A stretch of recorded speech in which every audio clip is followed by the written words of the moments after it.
हे school आम समस्तक पई मां आम अली अझट दुष्टामी सबु सहिची आम शिक्षक शिक्षयित्री माने बापा मां को भी अधिक परिश्रम करी आमको मनीष करिसेंती। मने पड़ी जाउची आज मोर से पिला दिन एही स्कूल एही मंच आउ जतबेले फंक्शन हुए मु चगलामी करे बोली मो टीचर्स माने मते सेई पछरे नहीं बसई दियंती। आउ आज मोर भाग्य जे मु आज सेई मंच उपरे भाषण दउची जो माने मते हे स्कूल आम समस्तक पई मां आम अली अझट दुष्टामी सबु सहिची आम शिक्षक शिक्षयित्री माने बापा मां को भी अधिक परिश्रम करी आमको मनीष करिसेंती। आज गोटे कथा कहया पे चाहूची पिला भूल कले शिक्षक शिक्षयित्री माने गाली दियंती मारंती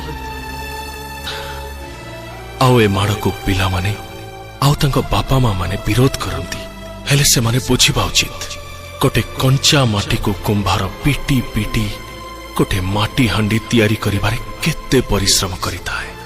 तेणु मु एठी छिड़ा है मोर पूज्य गुरुजन मानंकु भूमिष्ठ प्रणाम करुची। गुरु ब्रह्मा गुरु विष्णु गुरुदेव महेश्वर गुरु साक्षात परम ब्रह्म तस्मै श्री गुरवे नमः।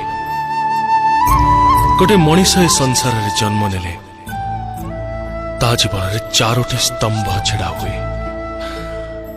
प्रथम स्तंभ होची बापा मां आमको जन्म दे ए दुनियार आलोक देखैचंती निजे न खाई न पी आमको खुआइचंती।